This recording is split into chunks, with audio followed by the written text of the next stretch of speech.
찬송가 413장 찬양 드리도록 하겠습니다. 찬송가 413장입니다.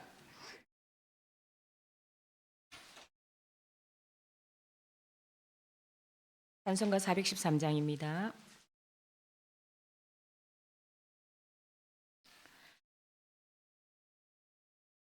내 평생에 가는 길 순탄하여 늘 잔잔한 강 같든지 큰 바로 무섭고 어렵든지 나의 영혼은 늘 편하다. 내 영혼 평안을 내 영혼 평안을 저 마귀는 우리를 삼키려고 입 벌리고 달려와도 주 예수는 우리의 대장되니 끝내 싸워서 이기겠네. 내 영혼 평안을 내 영혼 평안을 내 지은 죄 주홍빛 같더라도 주 예수께 달으면 그 십자가 비로소 다시 쓰사 있는 보다도 정하리라.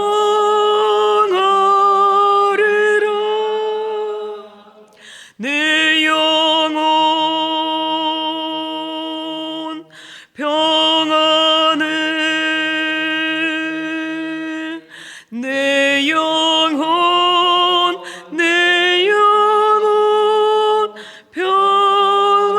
평안을 저 공중에 구름이 일어나며 끝나버리 울릴 때에 주 오셔서 세상을 심판해도 나의 영혼은 겁없으리. 내 영혼 평안을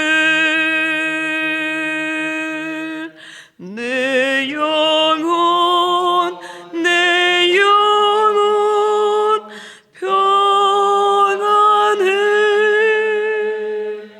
아멘. 신앙 고백 드리겠습니다.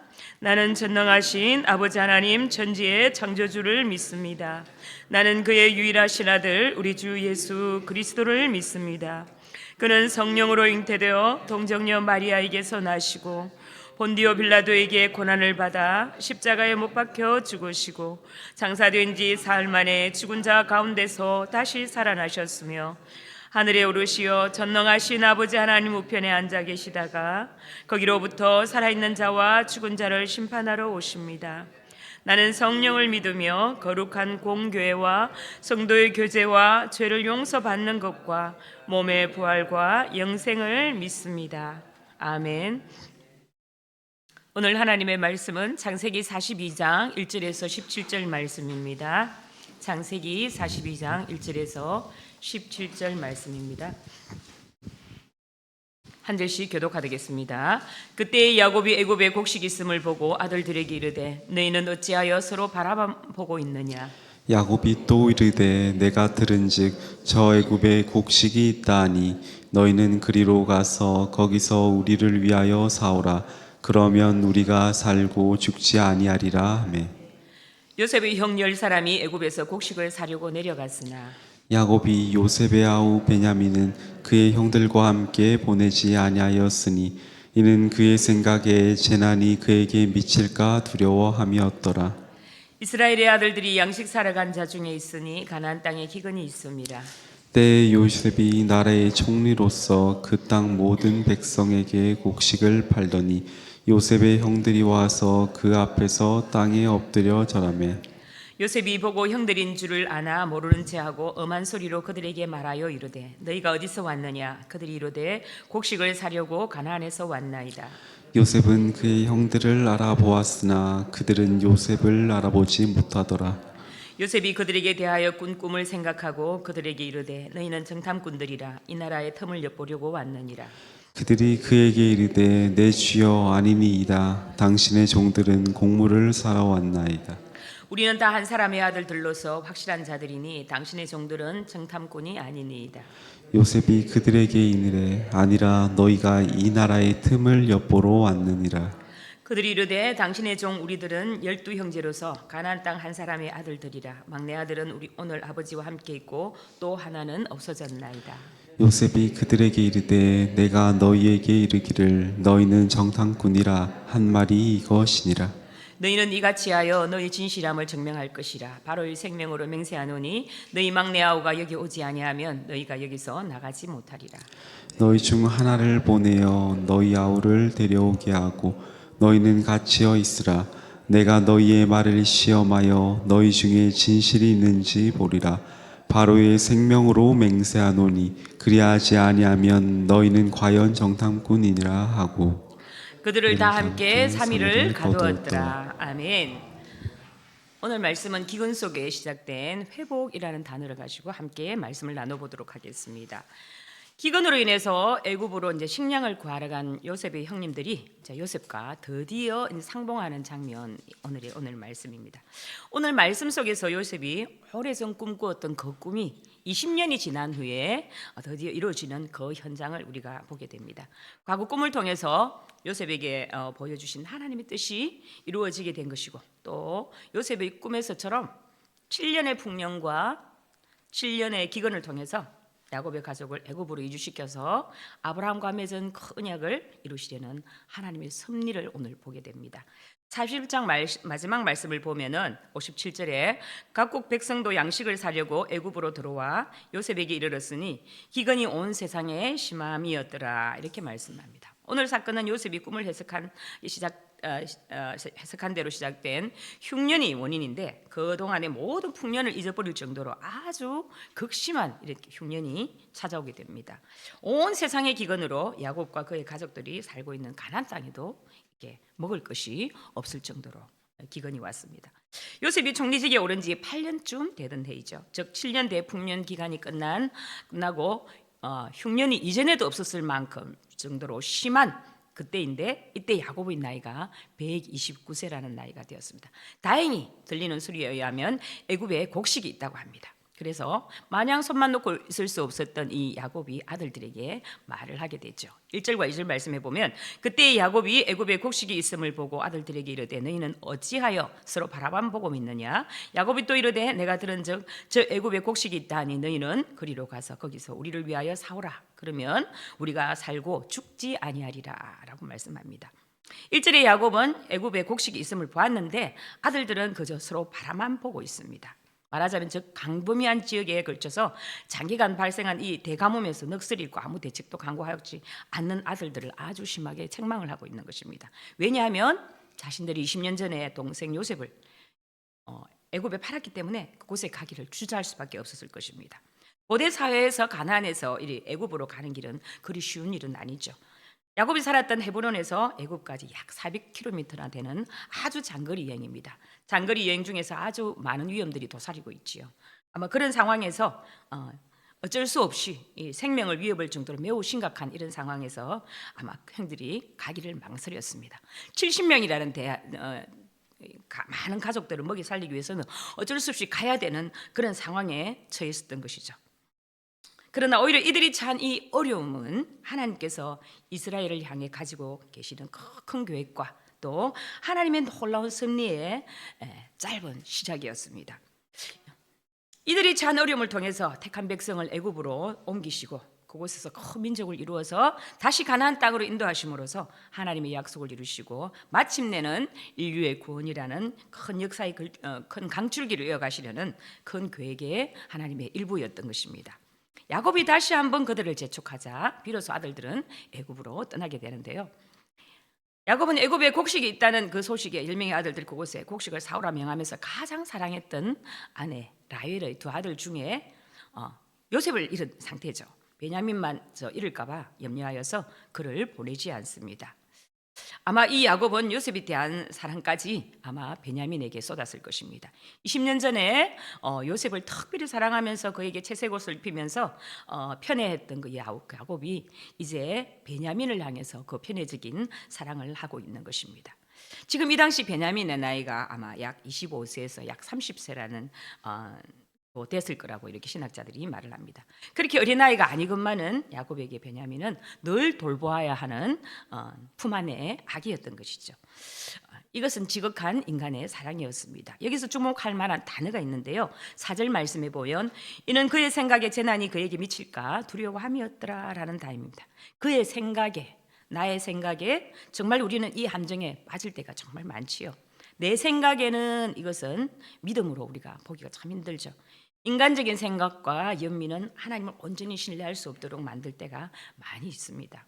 믿음의 사람 야곱, 베들로 올라가서 하나님 앞에 단을 쌓고 제사를 드렸던 야곱이 아니었습니까? 이스라엘이라는 이름을 또 새 이름을 얻기까지 하나님과 씨름하면서 축복을 받아냈던 야곱이었습니다. 그럼에도 불구하고 그의 아내는 요셉을 잃어버림으로 생긴 그 상처가 이 베냐민까지 이를 것 같은 걱정과 염려로서 베냐민을 놓지 못하는 그런 모습을 보게 된다는 것이죠. 6절과 8절 말씀에는 요셉과 형들이 20년이 지난 후 처음으로 만나는 장면이 공개됩니다. 요셉은 애굽의 총리가 되었고 형들은 곡식을 사러 간 수많은 군 중에 한 사람들 중에 일부에 불과합니다. 과거에는 형들이 요셉을 마음대로 할 수 있었지만 지금은 양식을 구분하는 처지가 되었습니다.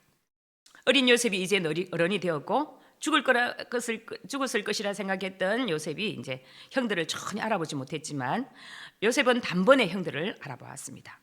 마침내 애굽에 도착한 요셉의 10명의 형들은 애굽의 총리가 된 요셉 앞에서 엎드려 절을 합니다. 20년 전 요셉의 꿈이 당시는 호황되고 또 가당치 않은 것처럼 여겨졌지만 지금 요셉 앞에 엎드려 절하는 형들의 모습은 바로 그 꿈의 성취였던 것입니다. 자신 앞에 엎드려 있는 형들을 보는 요셉의 마음은 과연 어땠을까요? 자신을 죽이려 했고 매정하게 이 노예로 팔아버렸던 그 형들, 그동안의 시간들이 떠오르면서 미움과 원망의 마음이 있었을 것입니다. 그러면서도 형제들로서 느끼는 긍휼한 마음도 있었을 것이고 참 복잡한 감정이 아마 요셉에게 있었을 것입니다. 이러한 복잡한 마음의 요셉에는 달리 형들은 요셉을 전혀 알아보지 못합니다. 20년이 넘는 시간이 지났고 요셉은 완전히 다른 사람이 되어 있었습니다. 형들이 보기에는 요셉은 애굽 사람입니다. 애굽 사람들의 머리 모양과 또 그들의 복장과 그들이 말을 하고 있었고 무엇보다도 노예로 팔려간 이 요셉이 애굽의 총리가 된다는 사실은 상상도 할 수 없는 일이었기 때문에 전혀 알아볼 수 없는 것이 당연한 것이었죠. 이 이상한 장소에서 또 이상한 이유로 뜻밖의 만남이 이렇게 이루어지고 있는 것입니다. 우리는 또 여기서 배후의 역사하시는 하나님의 손길을 한번 보게 되죠. 하나님의 섭리란 과연 무엇일까요? 요셉과 그 형들을 만나는 데 있습니다. 요셉에게 있어서 인생의 가장 고통스러운 것은 형님들에게 배신을 당한 것입니다. 요셉은 하나님과 동행했던 사람이었기에 이 일들을 다 용서하고 잊어버렸을지 모릅니다. 그런 형들에게 요셉은 모르는 척하고 거칠고 엄하게 쏘아붙이는데 애굽을 엿보려고 온 정탐꾼으로 몰아세우는 것입니다. 곡식을 구하러 왔다가 뜻하지 않은 상황을 만난 형들은 굉장히 당황을 합니다. 애굽의 총리가 본인들에게 정탐꾼이라고 말하는데 어찌 하겠습니까? 요셉은 지금 애굽에서 바로 다음으로 아주 높은 사람입니다. 말 한마디에 그들의 모두를 처형시킬 수도 있는 그런 사람입니다. 아무리 사실을 말해도 요셉이 아니라고 하면 어쩔 수가 없는 것이죠. 불리한 입장에 놓인 형들이 이렇게 말을 합니다. 11절에 우리는 다 한 사람의 아들로서 확실한 자들이니 당신의 종들은 정탐꾼이 아니니이다 라고 말을 합니다. 여기서 확실한 자라는 말은 정직한 자라는 의미도 가지고 있습니다. 형들은 지금 요셉 앞에서 자신을 거짓말하지 않는 자로 소개합니다. 형들은 다른 사람이 아니라 지금 요셉 앞에서 자신을 정직한 자라고 말하고 있는 것이죠. 그렇지만 형들이 무슨 말을 하든지 상관없이 요셉은 형들을 정탐꾼으로 몰아가고 있습니다. 아무리 엎드려서 아니라고 하고 설득해도 먹히지가 않는 것이죠. 이 정탐꾼이 아니라는 것을 증명하는 것이 아주 어려운 일이었습니다. 상황이 이렇게 되자 요셉이 형들에게 정탐꾼이 아니라는 것을 증명하는 방법이 딱 한 가지 있음을 말해줍니다. 다른 선택의 여지가 없는 것이죠. 15절에 너희는 이같이 하여 너희 진실함을 증명할 것이라. 바로의 생명으로 맹세하노니 너희 막내 아우가 여기 오지 아니하면 너희가 여기서 나가지 못하리라 라고 합니다. 그들이 말이 참인지 거짓인지 증명하는 방법은 막내 동생을 데리고 오는 것이라는 것입니다. 다른 방법이 없음을 강조하기 위해서 요셉은 바로의 생명으로 맹세를 합니다. 애굽에서 바로는 신과 같은 존재이죠. 자, 이것은 신을 두고 맹세하는 것과 같은 중대한 의미를 가지고 있는 것이고 또 요셉은 철저히 애굽인으로 행세를 했던 것입니다. 요셉이 형들에게 왜 이런 요구를 했을까요? 당시의 정세를 보면 다른 나라를 정탐하는 것이 흔한 일이었습니다. 모세가 가나안 땅에 정탐꾼을 보낸 일과 또 여호수아가 또 여리고성에 정탐꾼을 보낸 일도 이를 통해서도 우리가 알 수가 있습니다. 게다가 지금은 극심한 흉년을 겪고 있었고 그로 인해서 많은 사람들이 곡식을 사기 위해 애굽으로 오고 갔던 그런 상황입니다. 이런 때에 이방의 무리들을 정탐꾼으로 의심하는 것은 상식적으로는 정상적인 것이었죠. 그래서 요셉은 그들이 말대로 정말 그들이 한 아버지의 아들이라면 그것을 증명하기 위해서 집에 있는 막내 아들을 데리고 오라는 것입니다. 그러면서 요셉은 형들을 3일 동안 감옥에 가두게 됩니다. 3일 동안 감옥에 갇혀 있으면서 참 많은 생각이 들었을 것입니다. 이 문제를 어떻게 해결할 수 있을까 하는 고민들을 하게 되겠죠. 그리고 또 지난날에 대한 생각도 많았을 것입니다. 21절에 가서 특히 그들은 요셉을 노예로 한 일을 생각하게 됩니다. 21절 말씀에 보면 그들이 서로 말하되 우리가 아우의 일로 말미암아 범죄하였도다. 그가 우리에게 액을 할 때에 그 마음의 괴로움을 보고도 듣지 아니하였으므로 이 괴로움이 우리에게 임하도다 라고 이렇게 21절 말씀해 합니다. 요셉의 형들은 자신이 뿌린 것을 거두고 있음을 스스로 고백을 하는 것이죠. 죄에 대한 결과로 지금 이런 괴로움을 당하고 있음을 스스로 고백하고 있습니다. 그래서 요셉에게 행한 일을 후회하면서 괴로워하고 있는 것입니다. 오늘 본문에서 형들과 요셉의 입장은 완전히 바뀌게 되었습니다. 괴로움을 당했던 자가 괴로움을 주는 자가 되었고 감옥에 갇혔던 자가 감옥에 가두는 자가 된 것입니다. 우리는 요셉이 총리라는 것을 알고 있지만 이 사실을 모르는 형들은 얼마나 불안하고 두려웠을까요? 요셉이 한 일은 형들로 하여금 자신의 죄를 깨닫고 돌이키도록 계획한 것입니다. 그래서 요셉이 했던 행동은 꼭 필요한 과정이었다고 볼 수가 있습니다. 요셉이 형들을 시험한 결과 형들은 자신들을 돌아보게 되었고 하나님께서 자신의 죄를 다루고 계심을 깨닫게 된 것입니다. 만약 요셉이 이렇게 하지 않고 시험하는 과정 없이 형들을 보자마자 바로 용서로 받아주었다면 어떻게 되었을까요? 형들의 입장에서는 요셉이 정말 자신들을 용서했는지 확신하기 어려웠을 것입니다. 갑자기 마음이 바뀌면 어떻게 할까 불안할 수 있었던 것입니다. 요셉의 입장에서도 형들이 자신들이 했던 일을 정말 뉘우치고 있는지 자신의 잘못을 인정하고 있는지 모를 일입니다. 결국 이들의 관계가 온전히 회복되거나 더 발전하기는 어려웠을 것입니다. 죄로 인해 깨어진 관계는 그냥 회복되고 그냥 괜찮아지는 것이 아니죠. 반드시 그에 대한 대가가 필요하고 회개와 용서의 과정이 있어야 합니다. 회개와 용서의 과정이 있을 때 그 관계가 온전히 회복될 수 있는 것입니다.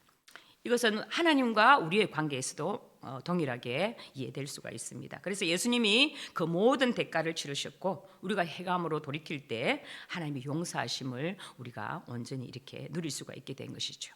세상의 모든 사람이 잘못을 하면 잘못을 하기도 하고 실수도 하기도 하고 죄를 저지릅니다. 하지만 모든 사람이 그 잘못을 반성하고 죄에서 돌이키는 것은 아니죠. 참으로 복된 사람은 하나님이 기회를 주시고 은혜를 베푸실 때 자신의 죄를 깨닫고 돌이키는 사람입니다. 반면 저주받은 사람들은 죄를 짓는 사람이 아니라 죄에서 돌이키지 않고 계속 그 가운데 거하는 사람입니다. 우리가 이 사실을 기억하고 하나님의 작은 인도하심에도 하나님의 세밀한 역사하심에도 자신을 돌아보고 하나님께 나아간다면 우리는 보다 더 하나님이 원하시는 모습으로 살아갈 수가 있을 것입니다. 나에게 벌어지는 이 작은 일들, 반복되는 일상 속에서도 하나님의 역사하심을 생각하면서 민감하게 반응할 수 있어야 합니다. 우리가 삶에서 경험하는 다양한 일들을 통해서 나 자신을 점검하고 더욱 하나님을 닮아가는 우리 모두가 되기를 간절히 소망합니다. 하나님의 뜻대로 부르심을 입은 자들에게는 모든 것이 합력하여 생명과 선을 이루신다고 이렇게 하나님께서 약속하셨습니다. 때로는 고난과 어려움을 당해도 하나님께서 때가 이르면 반드시 그분의 방법으로 진실을 드러내시고 우리의 삶을 통로로 삼아서 그분의 섭리를 계속 이루어 가실 것입니다. 오늘도 우리의 삶을 인도하시는 하나님이 요셉이 하나님이 나의 하나님이 되셔서 우리의 하나님이 되심을 고백하면서 우리의 힘찬 발걸음으로 하나님 앞에 우리 삶을 내어드리며 내딛는 하루가 되기를 간절히 소망합니다. 기도하겠습니다. 사랑이 많으신 아버지 하나님, 오늘도 귀한 말씀으로 인도하여 주심을 참 감사합니다. 요셉의 모습을 통해서 아버지 고난과 험난한 인생 가운데서도 정직한 믿음의 삶을 살아왔던 그 모습 속에서 하나님이 이루어 가시고 역사하시는 모습을 오늘도 보게 됩니다. 하나님, 우리의 삶 속에서도 하나님 그렇게 해주실 줄로 믿습니다. 연약한 우리들을 통해서 하나님께서 참고 견디며 하나님만을 바라보고 살아가는 저희들에게도 하나님께서 놀라운 역사와 섭리로 이루어가게 하실 줄로 간절히 믿습니다.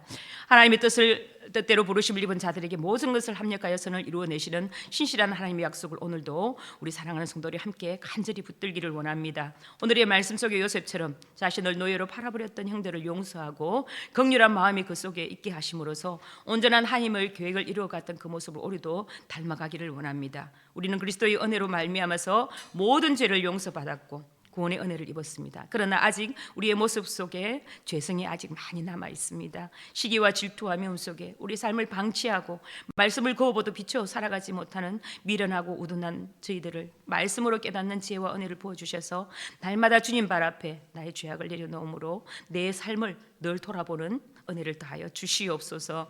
오늘도 주님의 선하신 뜻을 이루어가는 믿음의 하루가 되기를 간절히 소망하며 우리 주 예수 그리스도 이름으로 기도드립니다. 아멘.